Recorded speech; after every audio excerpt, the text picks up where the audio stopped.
Batting ও বোলিংয়ে চরম ব্যর্থ হলেন বাংলাদেশি অলরাউন্ডার সাকিব আল হাসান।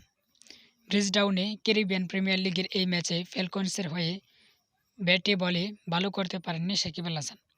আগে ব্যাট করে ৪ উইকেটে ১৮৭ রান তোলা বার্বাডোজের বিপক্ষে বল হাতে ৩ ওভারে ৩৩ রান খরচে উইকেট শূন্য থাকেন সাকিব আল হাসান। ৫-এ ব্যাটিংয়ে নেমে ১-৪ ও ১ ছক্কায় ১২ বলে ১৫ রান করে আউট হন তিনি। সেন্ট লুসিয়া কিংসের বিপক্ষে আগের ম্যাচেই অবশ্য ৫০ করেছিলেন সাকিব আল হাসান। কিন্তু আজ প্রত্যাশা মেটাতে পারেননি সাকিব আল হাসান। তবে ৯ ম্যাচে ও ৯ পয়েন্ট পেয়ে প্লে-অফে খেলার সুবাস পাচ্ছে ৬ দলের টেবিলে তৃতীয় ফ্যালকনস।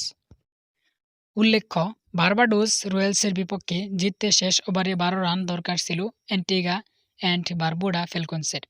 ক্রিজে ইমাদ ওয়াসিম ও আন্দ্রে গ্রোস। রয়্যালসের বোলার শেরফন রাদারফোর্ড। শেষ ওভারে প্রথম ৫ বলে ১০ রান দিলেও পঞ্চম বলে ইমাদকে আউট করেন তিনি।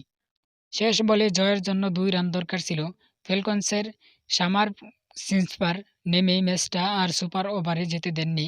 ২টি করে রান নিয়ে ফ্যালকনসকে শেষে বলে ৪ উইকেটে জয় এনে দেন সিমস্কার।